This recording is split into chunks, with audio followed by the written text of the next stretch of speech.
Okay, everyone, so this is in Meditech now. This is in Meditech Test, but as you'll see on here, you'll add on your SOC like you normally do for your admission patients, and down here you'll see this new 2-person skin assessment.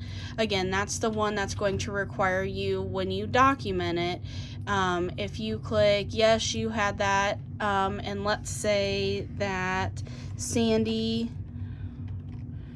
was my charge nurse this night on this patient, you're going to put her name in the visualization for who completed it with you, and then you can say, let's say that this patient has a wound, but they don't have any skin issues, they don't have any pressure ulcers, but they do have a wound.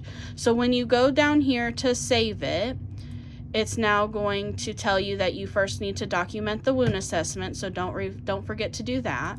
And then you're going to require a password. So I would type in my password, Sandy would be here, she would type in her username and her password, and then once you go through that and sign it, then you're okay. But again, see how I don't have a cosigner, and now this is going to prevent me from saving this whole documentation piece for my assessment. The other piece is that you now have skin, wound, and pressure ulcers with the frequency of admission, so it's going to require you to document on those on admission at this time. So you can document all of these. We'll start with skin because there are no skin issues on this person.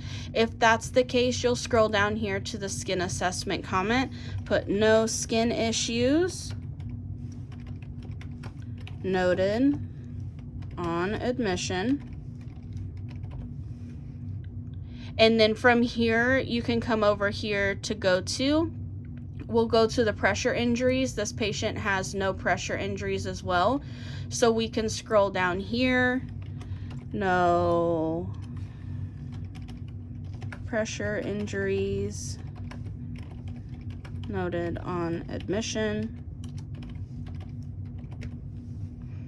And then you can hit your go-to button, and now we will document our wound assessment from earlier. So it was on my left forearm, and it was we'll call it a puncture. It was open to air. I don't have any dressings on it. There was no drainage. Go through and fill this information out. So we'll say it was a 1 centimeter by 1 centimeter, and continue filling this out. Did you clean the wound? If so, what did you clean it with? Dermal wound cleanser. You put some antibiotic ointment on it, and then you didn't put any bandages on it because we're leaving it open to air. So now down here towards the bottom, it says photographic documentation, and it'll give you a yes, a no, and a comment. If you click no, that you did not take a picture of this, then you need to give a reason, such as patient refused or something along those lines. Okay. However, if you did take a picture of it to send it, then you'll click this yes, and then you'll put the name of the staff member who did the picture taking, and that would be Sandy because she was my charge nurse at this time. Okay. And so from here, then what you can do is you can go back, click done, and now you'll be able to save these 3. But don't forget, she still needs to sign off on this 2-person skin assessment, and she'll have to co-sign that assessment with you in order to save that for admission.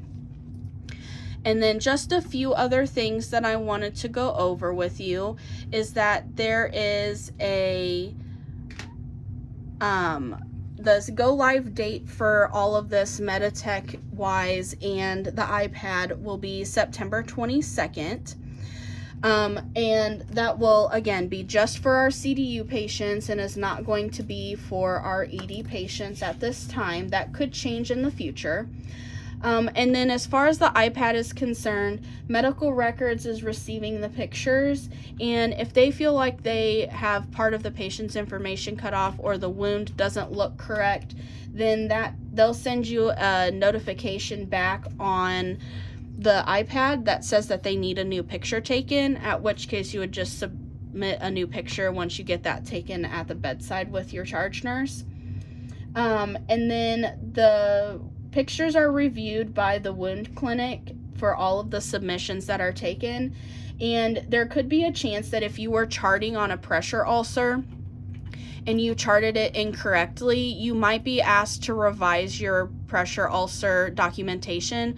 So let's say that you said that it was a stage 4 pressure ulcer, but really it was a deep tissue injury.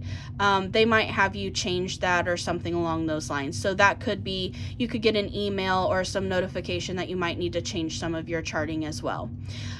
If you have any questions, please just let us know. Myself or the TMEs or Kyle can answer those questions for you. Again, our go live date is September 22nd. Hope you all have a great day.